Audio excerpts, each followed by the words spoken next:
Ayo simpan hartamu di langit. Infak dan sodakoh Bank Syariah Indonesia, nomor rekening 10352082887. Bank Muamalah, nomor rekening 30102155555 atas nama Yayasan Khalid Basalamah. Jazakumullahu khairan. Assalamualaikum warahmatullahi wabarakatuh. Alhamdulillah wassalatu wassalamu ala Rasulillah. Segala puji dan puja kehadirat Allah Subhanahu wa taala, juga salawat dan taslim kepada Nabi besar Muhammad sallallahu alaihi wa ala alihi wa sahbihi wasallam. Ketemu lagi teman-teman sekalian di Senin sore membedah buku panduan doa atau kumpulan doa dalam Al-Qur'an dan Hadis yang ditulis oleh Syekh Sa'id bin Wahf Al-Qahtani rahimahullah, dan kita masih di bab yang sama, bab ke-34, doa penawar duka dan kesedihan. Dan kita sudah pelajari pada kesempatan yang lalu doa pertama, dan doa ini sangat mulia. Kalau seseorang dari kita mengamalkannya, maka insya Allah dijamin oleh Nabi SAW, kalau dia ikhlas, Allah akan ganti kesedihannya menjadi kegembiraan, ya. Kesulitannya akan menjadi kelapangan.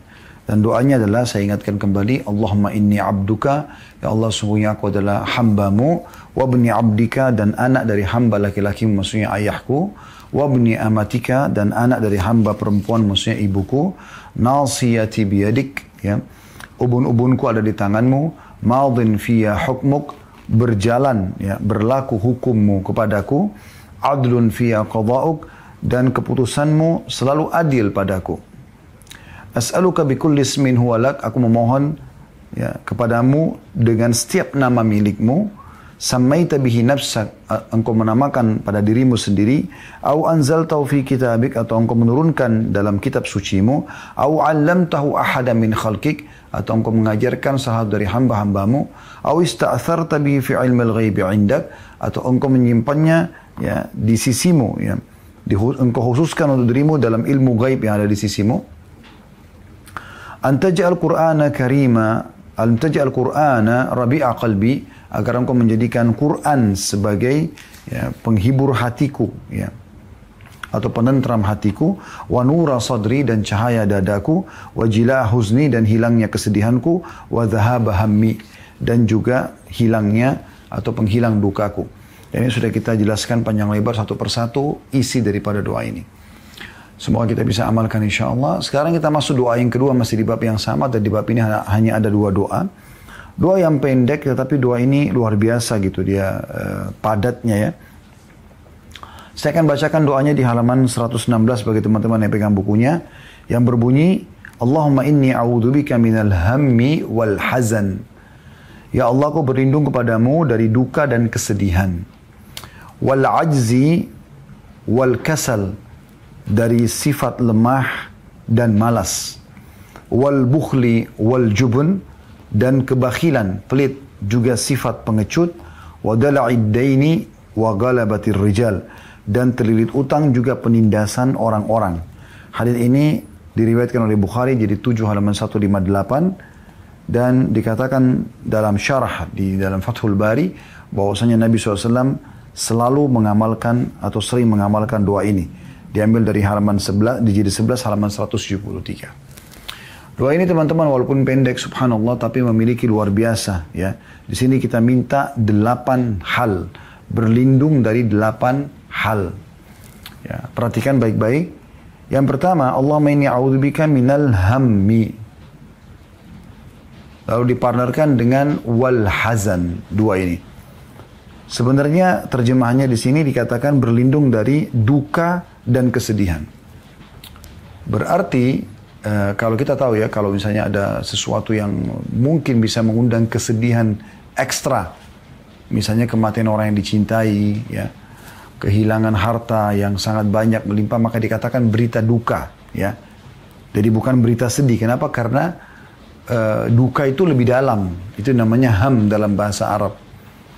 Wal hazan, sifat sedih atau rasa sedih. Sedih ini kadang-kadang bisa terjadi hanya dengan hal-hal kecil, tidak harus hal yang besar, ya. Mungkin karena sempat janjian sama teman tapi batal, sudah cukup untuk sedih, ya. Atau mungkin janjian sama pasangan tapi belum sempat, ya, karena 1 dan 2 hal, sudah cukup untuk sedih, gitu kan. Tidak sempat mendapatkan makanan favorit pas datang ke restoran yang diharapkan, juga sudah cukup sedih kan. Ini semua kesedihan, ya. Jadi sedih itu lebih sederhana. Tapi di sini dalam doa ini memang kita minta agar kedua-duanya kita dilindungi dari Allah, oleh Allah Subhanahu wa taala.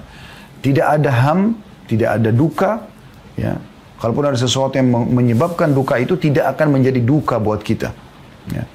Akan menjadi sesuatu yang bisa kita terima sebagai sebuah cobaan. Ya. Nanti akan kita jelaskan lebih dalam masalah ini. Demikian juga kesedihan. Apapun yang sifatnya sedih, maka juga sama, ya, tidak ada pada kita. Jadi tidak sedikit-sedikit sedih, tidak sedikit-sedikit sedih. Ya.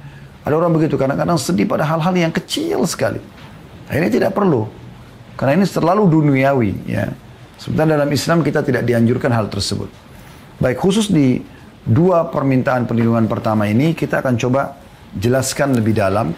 Baru kita pindah ke doa dua setelahnya.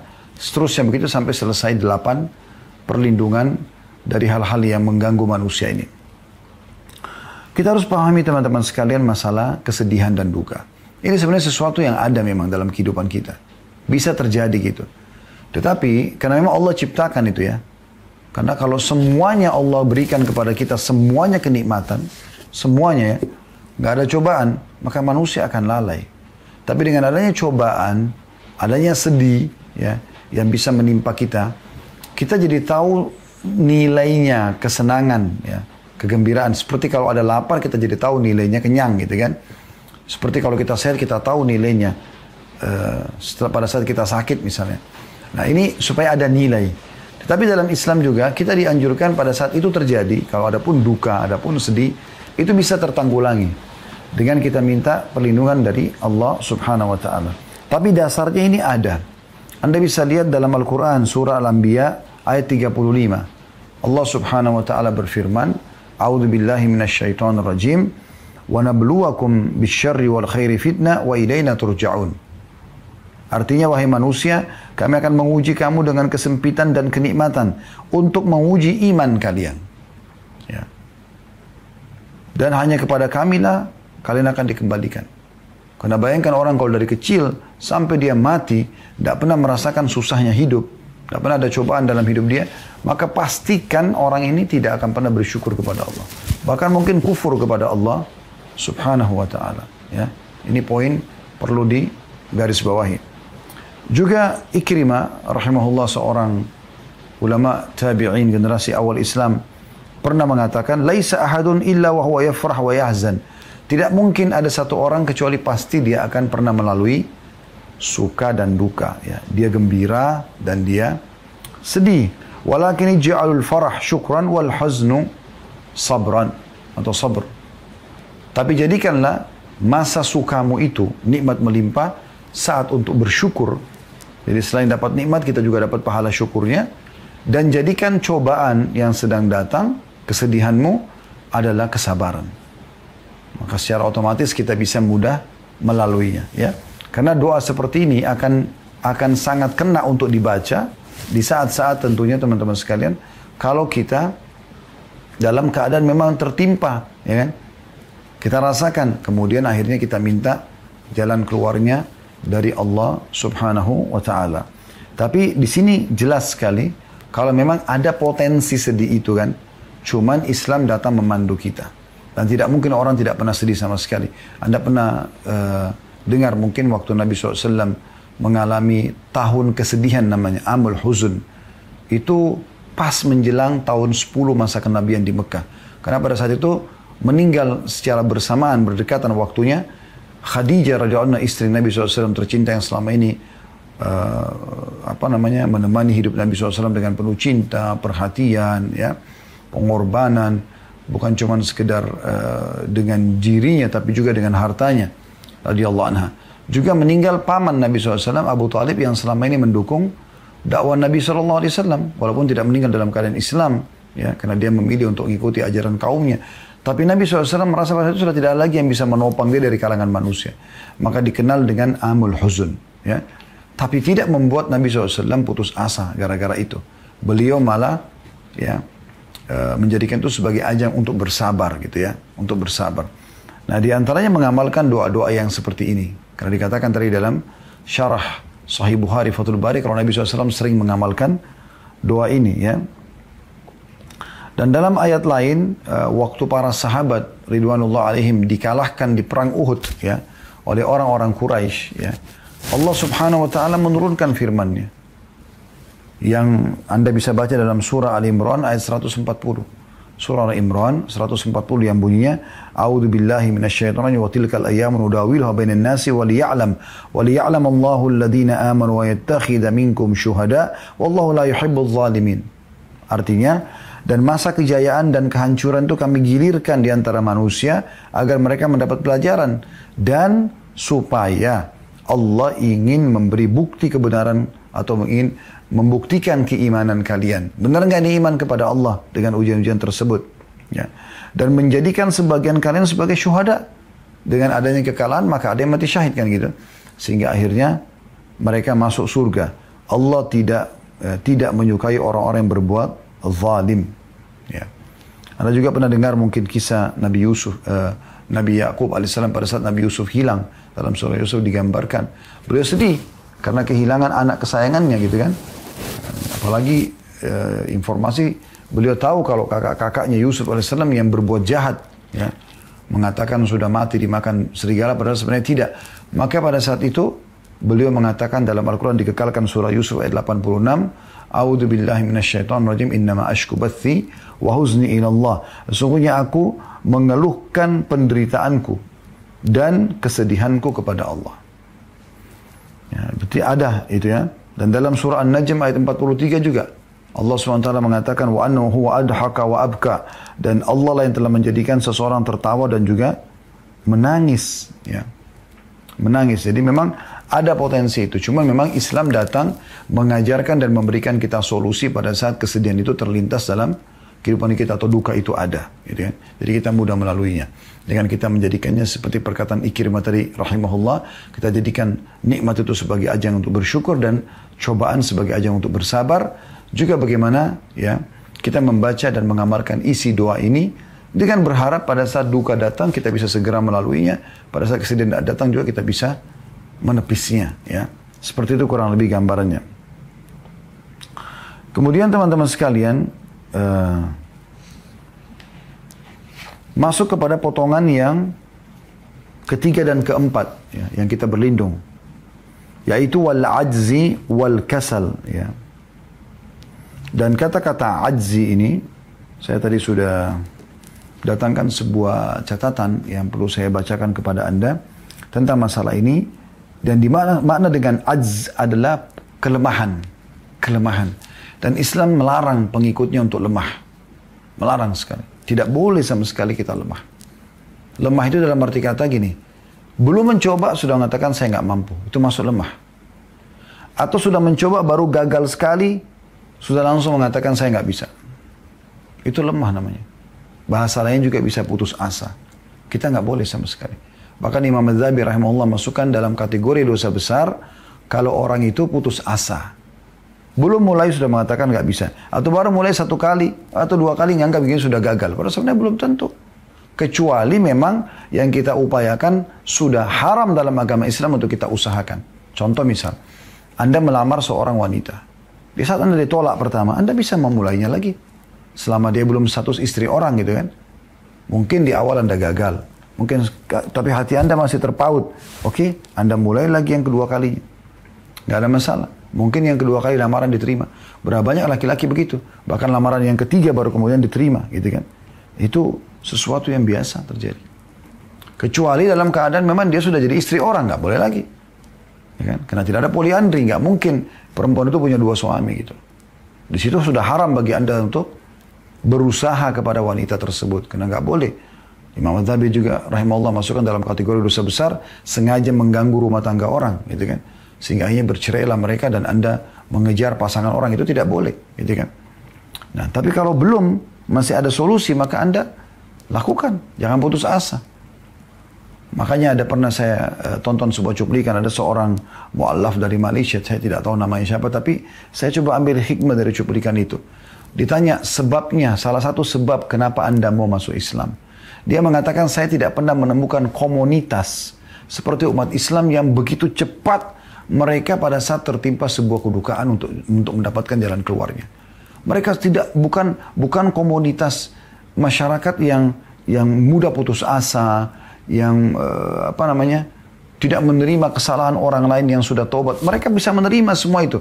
Ada orang berbuat buruk, kemudian orang itu tobat, lalu kemudian bisa diterima di komunitas masyarakat muslim selama dia sudah taubat sekarang gitu kan. Atau pada saat mereka tertimpa musibah, bencana alam atau yang lainnya, mereka dengan mudahnya bisa memulai hidup lagi gitu. Dan itu tidak terjadi kecuali di komunitas Islam. Salah satu sebab dia masuk Islam. Dan ini hikmah yang sangat besar yang bisa kita ambil teman-teman sekalian. Ya. Dan kita harus tahu teman-teman sekalian kalau apapun yang Allah subhanahu wa ta'ala berikan kepada kita kesempatan selama itu baik, walaupun kita belum mendapatkan di awal, maka berarti Allah masih memberikan kesempatan kita di lain waktu. Bahkan kadang-kadang ada doa yang kita sampaikan teman-teman sekalian, itu pada saat kita membaca doa, mungkin Allah SWT belum berikan pada saat itu. Sebagaimana dalam hadis kata Nabi SAW, kalau Allah mendengar doa yang sangat indah dari seorang hamba, maka Allah pun menerlambatkan jawabannya agar hamba tersebut tetap dalam doanya. Ya. Jadi jangan putus asa. Jangan mengatakan saya sudah berdoa sama Allah ya sekian hari, sekian kali, belum saya lihat hasilnya. Ya. Kata Nabi SAW, ya, berdoalah kepada Allah dalam kondisi penuh keyakinan akan diterima. Karena Allah tidak akan menerima doa dari hati yang lalai. Dan jangan kalian mengatakan saya sudah memohon kepada Allah, saya sudah mohon kepada dalam hadis lainnya. Lalu belum diterima kemudian dia tinggalkan doa. Ini orang yang putus asa dari rahmat Allah subhanahu wa ta'ala. Terus berdoa. Kaum salaf kadang-kadang mereka tidak berhenti menyampaikan hajat mereka sampai hajat itu dilihat di depan mata Allah kabulkan. Dan di antara doa-doa mereka adalah, ya Allah kalau seandainya hunaka atau di sana ada penghalang antara aku dengan dikabulkan hajatku ini, maka angkatlah penghalang itu ya Allah. Sampaikanlah kepada hambamu ini penghalangnya apa supaya mudah hambamu ini melaluinya atau menghilangkan penghalang itu. Ya. Itu kelemahan. Kemudian kasal. Ini yang keempat. Ya, 3 sama 4 ya. Malas teman-teman sekalian. Nah, sifat malas ini juga bagian dari hal yang buruk ya. Kalau seandainya dibiarkan. Ini adalah bagian hal yang buruk kalau seandainya dibiarkan. Karena ini dilarang dalam agama Islam. Dilarang sekali. Nabi SAW berdoa dalam kitab ini untuk supaya ya, atau dalam doa ini untuk selalu melindung dari sifat malas. Bukan sifat orang beriman tuh. Kita ini selalu motorik. Pengikut kaum muslimin, pengikut agama Islamin dan pengikut Nabi Muhammad SAW adalah kaum yang motorik, yang terus bergerak, terus inovatif. Ya. Ini sebenarnya semua ini kalau kita gabungkan ya adalah hal-hal yang negatif yang membuat banyak orang jadi putus asa, hanya sampai pada tingkat bunuh diri, ya, kecil hati, kecil diri, yang merasa dirinya tidak mampu. Ini semua karena itu. Makanya di sini digabungkan semua kita berlindung. Jadi walaupun kita lagi tidak sedih, ya, walaupun kita lagi tidak lemah, walaupun kita tidak pelit, tetap kita dianjurkan baca doa ini. Supaya jangan satu waktu kita terjerumus. Sifat malas ini teman-teman sekalian adalah hal yang tercelah dalam agama Islam. Ya. Sampai baginda Nabi SAW berdoa selain dari doa ini, juga selain daripada berdoa, beliau juga SAW mencontohkan tentang rajin itu. Ya, di saat beliau berposisi sebagai seorang raja, seorang nabi, ya, dan beliau memerintahkan para sahabat menggali parit di perang Khandak, ya. Nabi SAW turun tangan, ikut juga. Ikut Nabi SAW di situ. Beliau mengambil alat dan menggali bersama para sahabat. Bahkan di saat sahabat menemukan ada batu yang mereka tidak bisa pecahkan, mereka memanggil Nabi SAW untuk memecahkannya. Jadi tidak ada sifat malas. Ya. Nabi SAW mengatakan kalau di tangan kalian ada bibit tanaman yang kalian akan tancapkan dan kalian tahu besok terjadi kiamat, tetap tancapkan. Itu yang ada dalam prinsip kita sebagai seorang muslim. Tidak ada kata-kata malas. Dan dalam sebuah hadis yang sahih riwayat Muslim kata Nabi SAW, ihris ala ma yanfa'uk. Jaga selalu, jangan sampai luput, semangat selalu dengan hal-hal yang bermanfaat untukmu. Wasta'in billahi wa la ta'jaz. Dan minta tolong kepada Allah dan jangan kamu patah semangat. Ajiz. Lemah.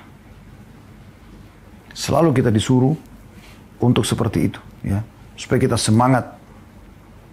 Imam Nawawi rahimahullah mengatakan, bersemangatlah dalam melakukan ketaatan pada Allah. Selalulah berharap pada Allah dan carilah dengan meminta tolong kepadanya. Jangan patah semangat. Yaitu jangan malas dalam melakukan ketaatan dan jangan lemah dari mencari pertolongan. Diambil daripada syarah Sahih Muslim, jilid 16 halaman 194. Jadi kita nggak boleh sama sekali malas. Dan ini harus terjadi pada seluruh hal ya. Puncaknya adalah ibadah, tidak boleh malas ibadah kepada Allah SWT dan harus kita paksakan dalam ibadah itu supaya kita lawan sifat malas ini. Ya. Kemudian dalam keseharian bergerak. Nabi SAW kalau di rumah, beliau walaupun istrinya bisa melayani, tapi tidak semua beliau biarkan istrinya melayani.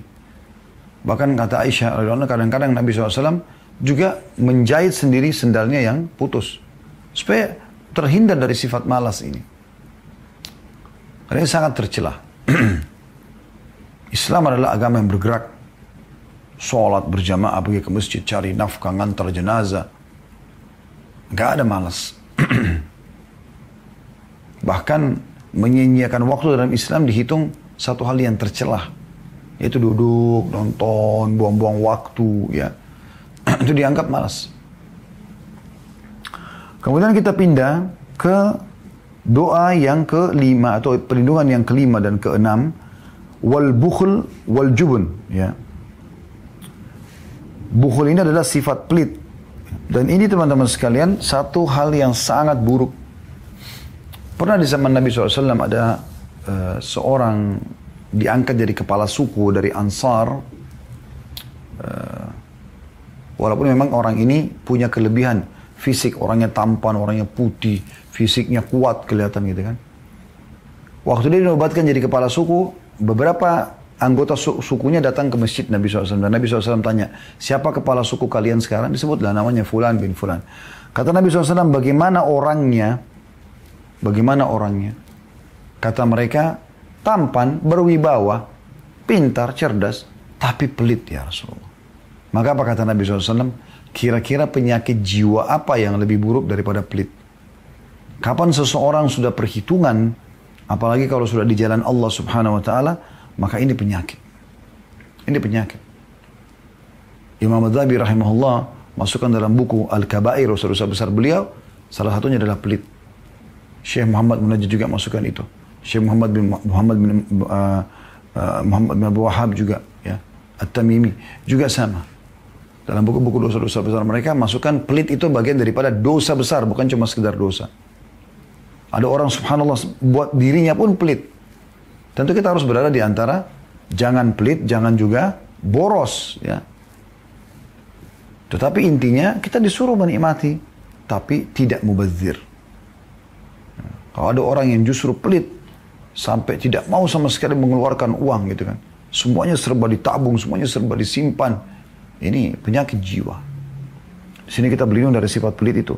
Dan dalam sebuah hadis kata Nabi SAW, "Mathalul bakhili wal mutasaddiq kamathalir rajulaini alaihima jubbatan min hadidin qad utturrat aydihima ila tarakihima." فجعل المتصدق كلما هم بصدقة اتسعت وانبسطت عنه حتى تغشى أنامله وتعفو أثره وجعل البخيل كلما هم بصدقة قلصت وأخذت كل حلقة بمكانها وأنا رأيت رسول الله صلى الله عليه وسلم يقول بإصبعه في جيبه فلو رأيتها يوسعها فلا تتسع. Artinya, perumpamaan orang bakhil, orang yang pelit sekali bersedekah, tidak mau mengeluarkan di jalan Allah, dengan mutasaddiq, orang yang dermawan, suka bersedekah. Seperti dua orang yang masing-masing mengenakan baju jubah terbuat dari besi yang terpotong bagian lengannya hingga tulang selangkah keduanya kelihatan. Setiap kali mutasaddiq atau orang yang dermawan ini hendak bersedekah, maka bajunya akan longgar dan akhirnya menutupi ujung kakinya dan bekas jalannya. Jika orang bakhil, pelit ingin berinfak, baju besinya mengerut dan setiap baju besi tetap di tempatnya tidak melebar. Maka Abu Hurairah mengatakan, aku mendengarkan Rasulullah SAW bersabda, atau sambil meletakkan jari-jarinya di sakunya, beliau mengatakan, kalau engkau melihat orang bakhil melonggarkannya, niscaya sakunya tidak akan menjadi longgar. Ini yang dimaksud adalah orang bakhil itu tidak akan ada manfaatnya. Buat dirinya tidak ada manfaat, buat orang lain juga tidak ada manfaat. Plus lagi dia berdosa dan tidak mendapatkan pahala. Sudah berdosa, plus tidak dapat pahala karena dia tidak ada pilihan. Dia bersedekah, dermawan, atau dia pelit. Ya. Nah kalau dia bersedekah dia dapat pahala. Dia juga dilapangkan rezekinya. Ya. Kita sudah pernah jelaskan masalah keajaiban bersedekah. Tapi orang bakhil tidak akan lakukan itu. Dan ini sudah pernah saya titik beratkan teman-teman sekalian. Jangan pernah didik anak-anak kita terbiasa pelit. Bermula dari membelikan celengan. Berhentikan memberikan celengan. Tidak usah nabung. Ya. Tidak perlu nabung. Yang benar sedekahkan. Yang benar sedekahkan. Kecuali kebutuhan mendesak memang kita harus keluarkan dalam waktu dekat. Seorang wanita diberikan nafkah oleh suaminya untuk 1 bulan. Ya udah dia taruh untuk dia keluarkan bertahap, itu lain. Ya. Seorang anak diberikan oleh orang tuanya untuk biaya bulanan dia keluarkan, itu tidak ada masalah. Itu boleh dia keluarkan bertahap gitu. Ya. Tetapi ada orang subhanallah tidak seperti itu, bukan di bab ini gitu. Memang mereka sangat pelit, mereka kaya raya tapi nggak mau keluarkan duit. Selalu perhitungan. Bahkan untuk dirinya sendiri, untuk memberikan orang lain. Ya. Pelit. Mungkin selama hidupnya tidak pernah mengeluarkan uang 100 ribu, atau 1 juta, atau 10 juta, atau 100 juta. Sementara kita dianjurkan oleh para ulama, kalau kita ingin melatih diri kita agar bersifat dermawan seperti sifat Nabi SAW, dan sifat dicintai oleh Allah dan kita jauh dari sifat pelit, adalah kita harus berusaha bersedekah setiap saat kita tingkatkan jenis jumlah sedekah kita. Jenisnya dan juga jumlahnya. Kalau misalnya Anda sudah selama ini rutin sedekah 100 ribu. Coba Anda pindah ke 1 juta. 1 juta sudah. Coba ke 10 juta. Coba ke 100 juta. Dan yakinlah teman-teman sekalian. Kata Nabi SAW, ma naqasa malun min sadaqah. Tidak akan berkurang harta seorang hamba karena sedekah. Tapi bertambah. Resep untuk kaya sedekah. Daripada Anda belikan celengan buat anak-anak Anda mengatakan tabung ya nak. Maka pastikan teman-teman akan muncul sifat pelit yang merupakan dosa besar ini. Saya pernah lihat begitu di kondisi anak-anak di rumah kami. Saya tidak pernah setuju dengan ini, tapi pernah istri saya memberikan celengan gitu. Sudah saya tegur alhamdulillah dan mudah-mudahan sudah tidak akan ada lagi di rumah gitu ya. Maka anak-anak ini akhirnya keliling minta ke saya uang, minta ke umiknya uang ya. Bahkan sampai minta kepada PRT di rumah minta uang untuk nabung. Dan kalau kakaknya atau adiknya sentuh celengan, si kakak sentuh celengan adik atau adik sentuh celengan kakak, itu pasti marah. Bahkan kalau diangkat saja celengannya oleh orang tua yang ditaruh satu tempat, maka dia bisa ngamuk marah-marah kenapa celengannya nggak ada depan matanya. Coba bayangkan, terlahir nggak sifat pelit? Kenapa Anda nggak pada saat kasih uang jajan sekolah anak Anda di saat nanti sudah offline insya Allah misalnya. Atau sekarang sudah mulai offline, Anda kasih. Anda mengatakan, nak ini buat jajan ya, nanti cari teman kamu, traktir mereka. Terutama yang tidak mampu. Tidak usah bilang nanti sisanya tabung ya. Enggak. Biarkan mereka terbiasa dermawan. Orang-orang yang bergerak di yayasan-yayasan sosial, itu karena dari kecil dibiasakan oleh orang tua mereka. Saya tahu ada satu orang, subhanallah, semoga Allah catat sebagai pahala buat mereka, tidak usah disebutkan namanya gitu. Dia setiap Sabtu dan Ahad itu keluar sama istri sama anaknya. Dia sudah niatkan setiap pekan dia sedekah, dan dia taruh di mobilnya bungkusan-bungkusan sembako dan yang lain-lainnya, pakaian segala macam gitu. Yang dia mampu, dia ajak anak-anaknya. Anaknya ada 2 atau 3 ikut sama dia. Kemudian mereka jalan.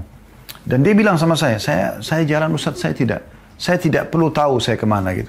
Pokoknya saya jalan aja gitu. Misalnya kami masuk ke tol Cikampek.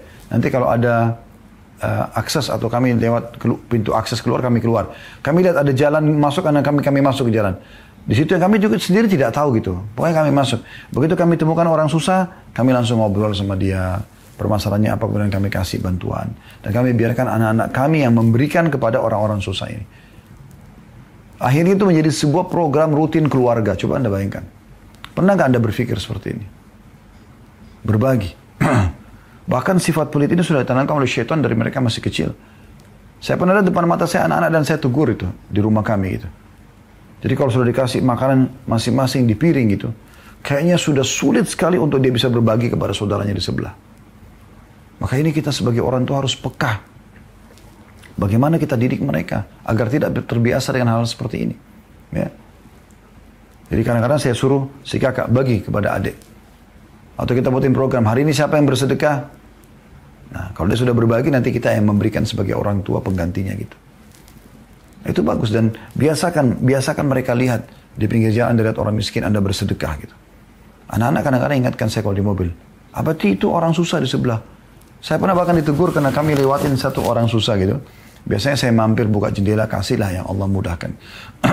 Loh kok abati lewatin? Abati itu maksudnya ayah sayang ya. Anak-anak saya biasakan panggil saya abati gitu. Kok abati lewatin tuh orang susah? Anak saya umur 3-4 tahun ngomong gitu. Alhamdulillah berarti kan minimal sudah tertanam dalam diri mereka, oh orang susah harus dibantu. Dan sangat banyak orang tua tidak pernah tanamkan ini. Saya pernah memberikan mereka permen, coklat, snack. Kemudian saya suruh bungkus sama-sama. Mereka sudah sangat gembira, semangat bungkus di rumah gitu. Setelah bungkus saya bilang, sekarang abati mau masing-masing bersedekah. Berikan siapa orang di rumah ya, yang dipilih.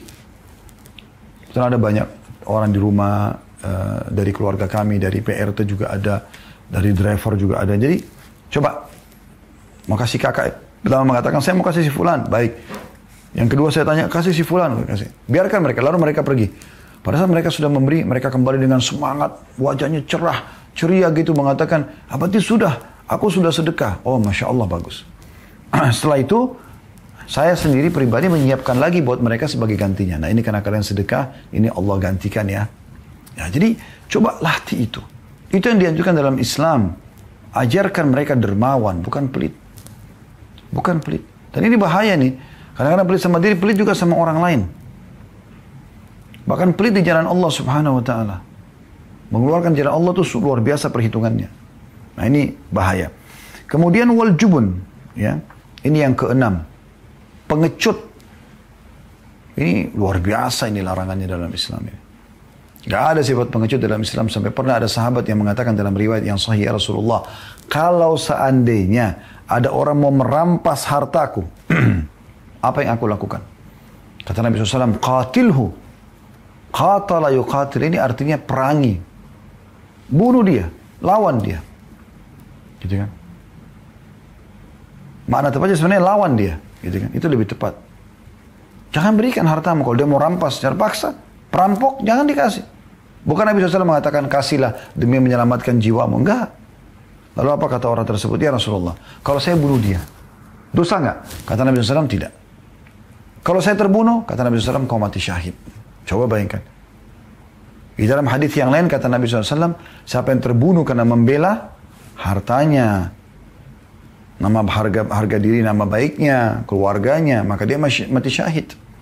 Setelah Nabi SAW tanya, kira-kira menurut kalian kepada para sahabat, siapa yang mati syahid itu? Mereka mengatakan orang yang mati di jalan Allah ya Rasulullah. Orang yang berperang mati. Kata Nabi SAW, kalau begitu syuhadanya sedikit. Orang yang mati syahid sedikit. Ya. Kemudian baru beliau rincikan orang yang meninggal karena sakit perut, orang kena wabah, ya. Mudah-mudahan kayak kita corona ini juga masuk dalamnya. Orang yang meninggal karena membela di kehormatannya, keluarganya, hartanya, wanita yang meninggal pada saat lagi melahirkan, semua itu mati syahid. Ya. Jadi tidak ada sifat jubun, ya. Jubun ini pengecut, ya. Dalam Islam ini tidak boleh sama sekali. Kemudian juga teman-teman sekalian, masuk setelahnya wadala'id daini. Ya. Jadi kita sudah jelaskan al-hammi wal hazan, kemudian ajzi wal kasal, duka dan sedih, 1 dan 2 ini. Kemudian yang ketiga dan 4 adalah lemah, putus asa dan malas, ya. 3 dan 4. Yang kelima dan keenam bukhul, ya, pelit. Itu yang kelima. Yang keenamnya adalah jubun, pengecut. Kalau kita masuk yang ketujuh dan ke-8, yang ketujuh adalah wadala'id dain, dan terlilit utang. Pernah hadits ini diriwayatkan oleh atau melalui Ibnu Abbas radhiyallahu anhu, beliau pernah ditanya tentang bagaimana caranya supaya saya bisa lunasi utang saya. Kata seseorang, utang saya banyak sekali. Kata Ibnu Abbas, bacalah doa ini, pasti akan dilunasi utangmu oleh Allah walaupun memenuhi langit. Lalu beliau ajarkan doa ini. Dalam riwayat ini kalau tidak salah, orang itu mengamalkan maka seluruh utangnya lunas. Yang dimaksud dengan dala'id dain, maksudnya dala'id dain itu terlilit utang yang sudah menyusahkan hidup. Nah, di sini perlu kita jelaskan teman-teman sekalian tentang masalah utang ini. Utang itu dalam Islam boleh. Hukum asalnya boleh, tapi dengan syarat. Memang dia bukan orang yang mampu. Dan dia kalau tidak utang, dia nggak bisa hidup. Nah itu. Sekarang yang jadi masalah teman-teman sekalian, di zaman kita sekarang, berhubungan dengan masalah transaksi di bank ribawi, Anda tahu ada kartu kredit ya. Justru orang kaya disuruh utang. Ini aneh ini. Bagaimana caranya dia mampu tapi dia utang? Nggak bisa ini. Dalam syariat Islam tidak boleh. Bahkan ada hadis Nabi SAW yang berbunyi, matrul ghani zulm. Menunda pembayaran orang kaya, itu adalah kezaliman. Imam Adzhabi rahimahullah masukkan dalam kategori dosa besar. Untuk apa? Kenapa Anda tidak beli cash? Anda mampu kok. Kenapa harus utang? Bagaimana Anda menyelamatkan diri Anda dari sabda Nabi SAW, kalau orang meninggal, ya, syahid, mati syahid dari medan perang, dimaafkan semuanya kecuali utangnya. Dalam riwayat lain, ruhnya tidak diterima oleh Allah SWT sampai utangnya selesai. Bahkan Nabi SAW kalau mau mensolati satu jenazah, beliau tanya orang ini ada utang nggak? Kalau ada utang, beliau mengatakan, solati saja, kecuali ada yang jamin. Sampai pernah ada orang punya utang cuma 2 dirham, sedikit kecil sekali. Maka Nabi SAW tanya, ada utangnya? Ada 2 dirham ya Rasulullah. Kata Nabi SAW, solati. Ya, teman kalian ini. Nabi tidak mau solatin. Boleh disolati oleh kaum muslimin, tapi ulama tidak boleh. Ya. Para wali-wali Allah tidak boleh mensolati dia. Kecuali ada yang jamin. Maka dia mengatakan, ya Rasulullah saya penjaminnya. Ada orang yang sholat mengatakan saya jamin. Nanti habis sholat ini saya akan bayar utangnya. Barulah Nabi SAW mensolati jenazah orang tersebut. Jadi nggak boleh main-main soal ini. Anda mengatakan, tapi ada asuransinya tuh, ada kalau seandainya saya meninggal dimaafkan. Itu juga ada gharar di situ. Ada satu hukum lagi yang berbeda. Yang bisa merugikan satu dari 2 pihak yang dalam transaksi jual beli tidak boleh gitu. Ya. Lalu untuk apa Anda? Sudah kaya mampu beli handphone masih nyicil di kartu kredit Anda? Atau misalnya produk-produk yang lain. Hanya karena mengatakan kan bisa saya cicil setiap bulan. Untuk apa? Kan tidak boleh Anda utang karena sementara Anda mampu. Anda mulia kan kalau Anda beli cash. Cash and carry. Bayar dan bawa barangnya selesai kan. Maka itu lebih baik. Tidak boleh kita sengaja lilitkan diri kita pada utang teman-teman sekalian. Kecuali dalam keadaan darurat, syaratnya dia memang tidak mampu dan dia kalau tidak utang dia nggak bisa hidup. Nah, itu pun kata Nabi SAW, siapa yang berutang dan dia niat mau membayarnya, Allah mudahkan dia membayarnya. Tapi siapa yang utang tidak niat membayarnya, maka Allah akan persulit dia membayarnya. Dari sisi lain, bagi orang-orang yang mampu, Anda dianjurkan untuk mengutangkan orang, tapi tidak berbunga ya. Ini sisi lain, bahasan berbeda, tapi masuk dalam bahasan kita untuk tambahan informasi. Kalau Anda bertanya, saya orang mampu, boleh nggak saya utangkan orang? Boleh, kita utangkan orang, kenapa tidak? Gitu kan? Bahkan itu berpahala. Kata Nabi SAW, siapa yang mengutangkan orang, atau memberikan tenggang waktu, atau memaafkan utang orang lain, maka dia akan dapat naungan Allah pada hari kiamat. Tidak ada naungan kecuali naungan Allah. Coba Anda bayangkan. Dalam riwayat lain, siapa yang mengutangkan orang lain, maka dia seperti bersedekah senilai uang itu sampai jatuh tempo. Kalau sudah lewat masa jatuh tempo dan diberikan tenggang waktu karena orang itu belum mampu bayar, maka dia seperti bersedekah 2 kali lipat dari nilai itu.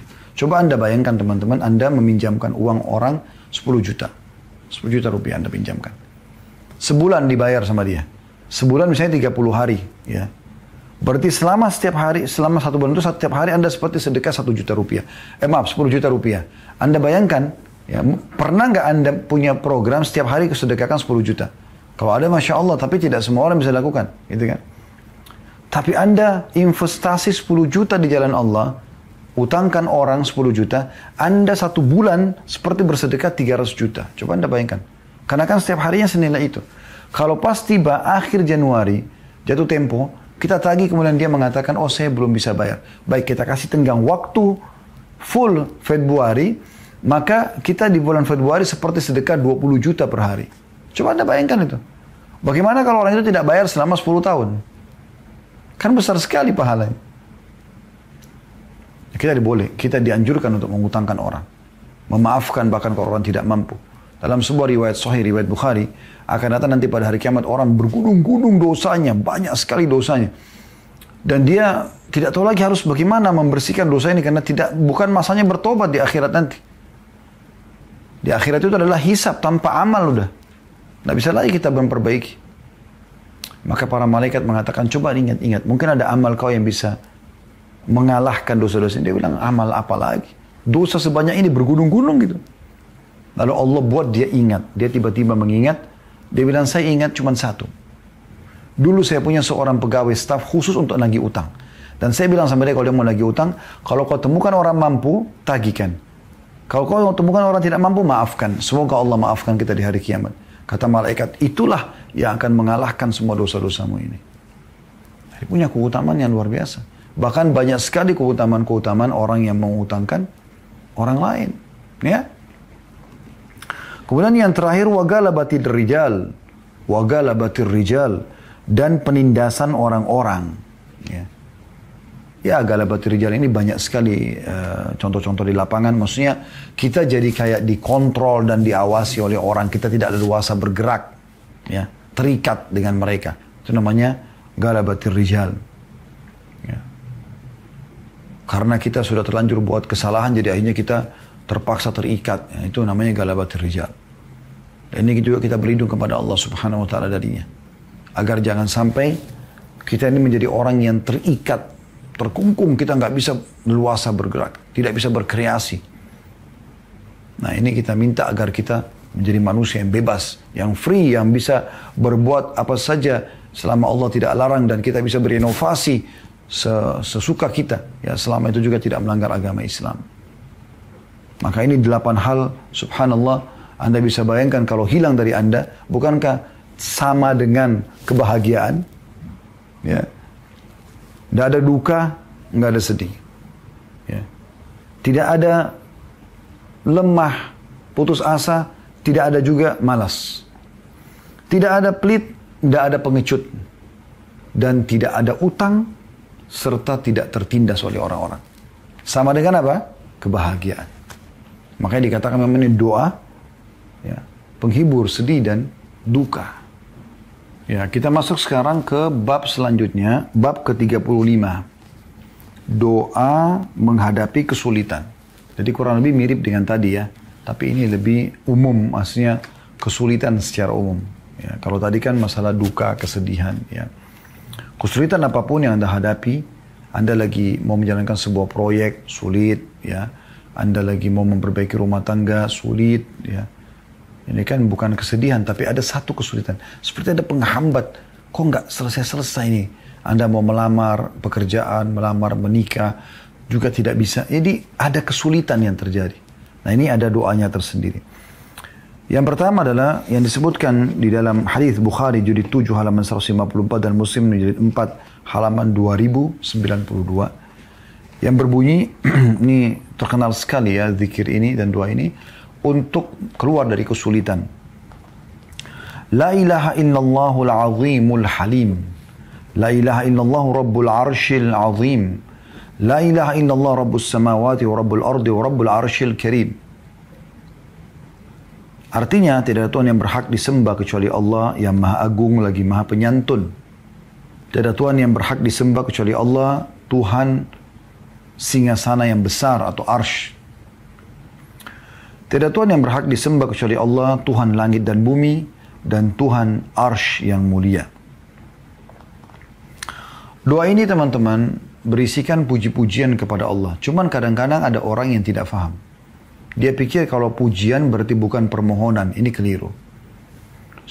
Supaya lebih jauh, lebih paham masalah ini, Anda pernah kenal dengan doa Zannun ya.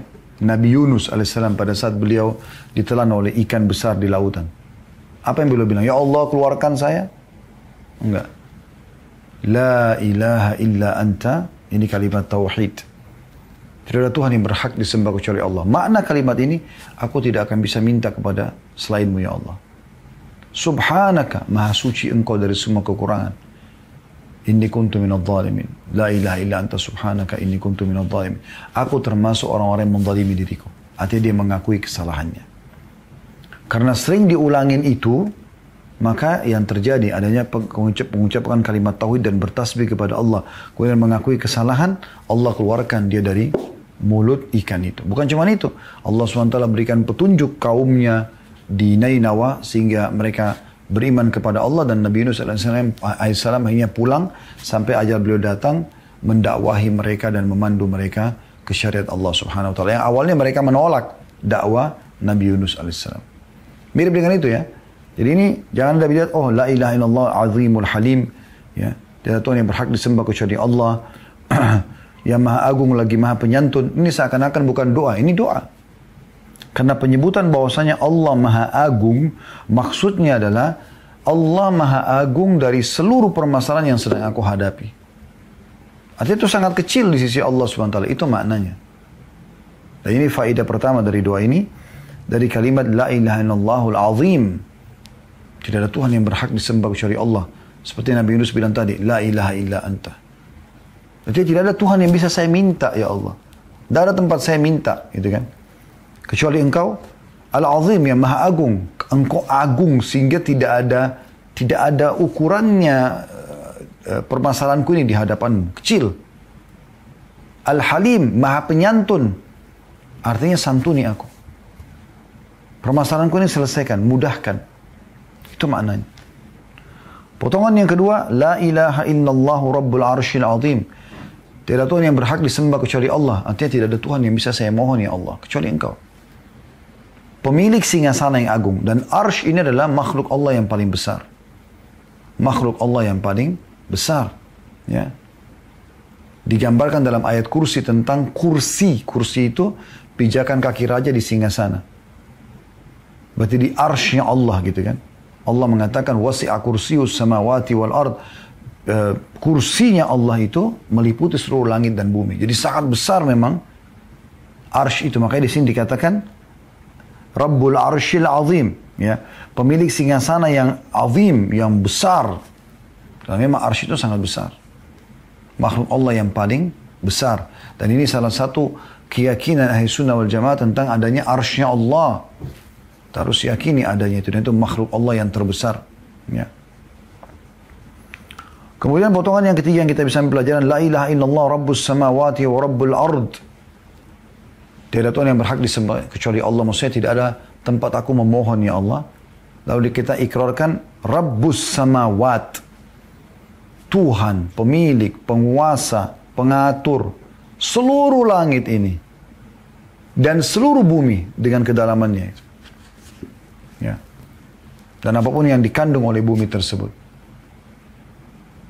Artinya permasalahanku ini kecil, mudah sekali untukmu ya Allah. Karena engkau adalah pemilik semua ini. Kalau ada orang di depan kita yang kita khawatirkan kejahatan dia, maka yang ciptakan dia Allah, yang ciptakan sifatnya itu juga Allah. Yang bisa menjauhkan kita dari musibah dia adalah, permasalahannya adalah Allah. Sa'id bin Musayyib rahimahullah seorang ulama tabi'in pernah diundang oleh Hajjaj bin Yusuf. Ini penguasa yang sangat zalim pada saat itu. Luar biasa kezalimannya gitu. Ya.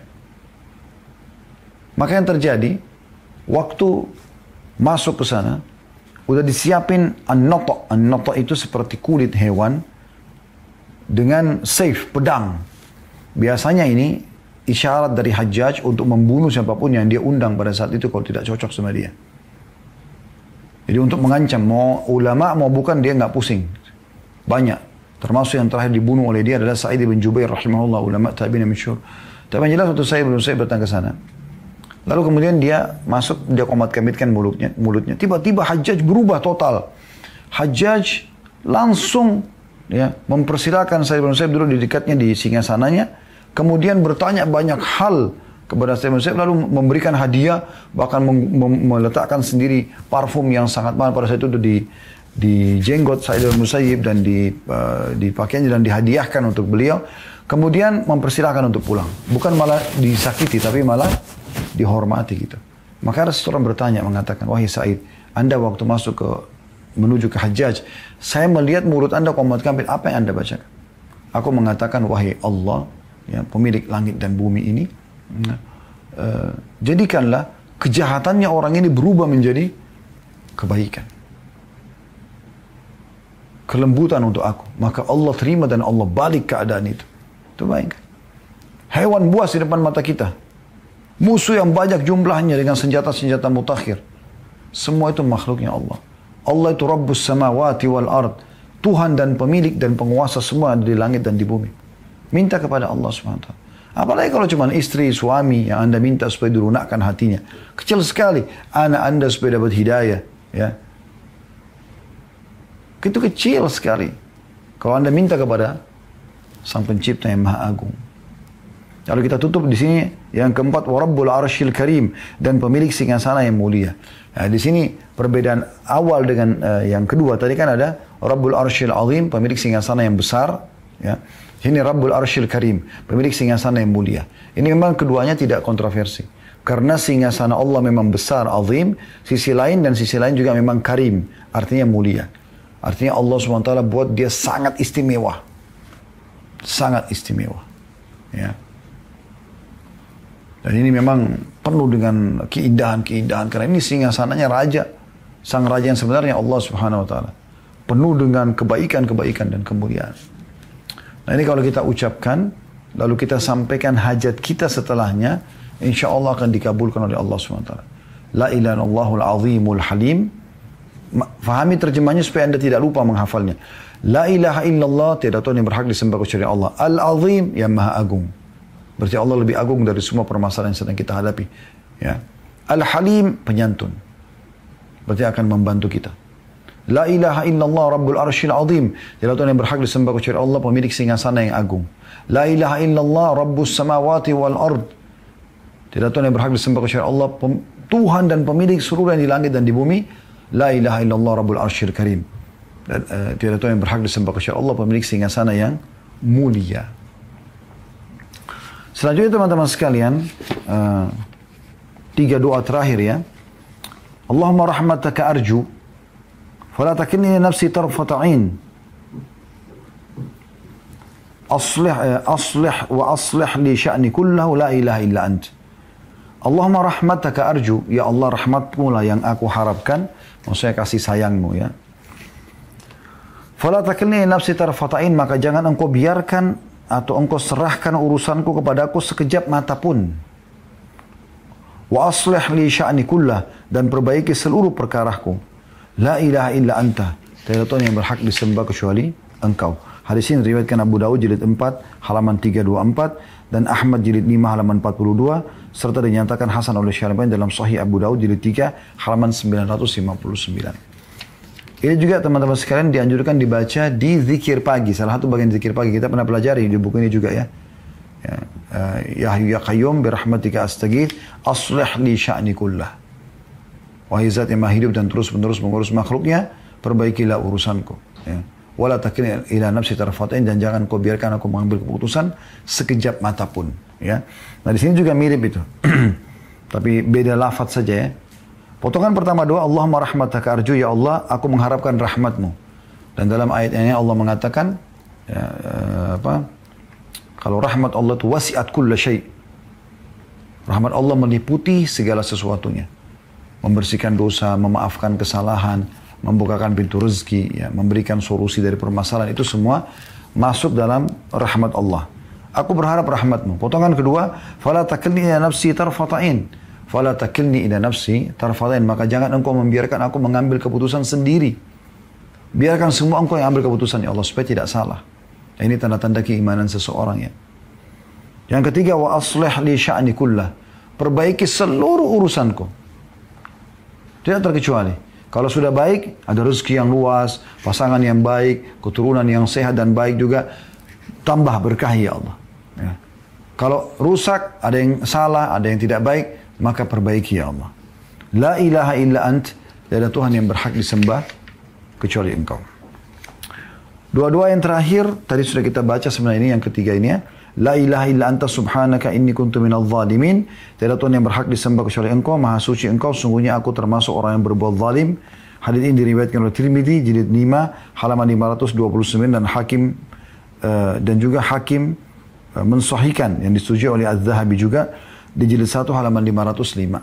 Dan bisa dilihat juga Sahih Tirmidzi jilid 3 halaman 168. Nah, ini pernah ada kisahnya ya, atau ada sebuah riwayat Nabi SAW mengatakan kepada beberapa sahabat, bacalah dalam doamu, doa Zannun, doa ini, doanya Nabi Yunus AS, maka pasti ya, kata Nabi SAW, pasti doamu akan diijabah. Pasti doamu akan diijabah. Jadi artinya, sebelum Anda berdoa, Anda ikutkan dulu dengan la ilaha illa anta subhanaka inni kuntu minal zalimin.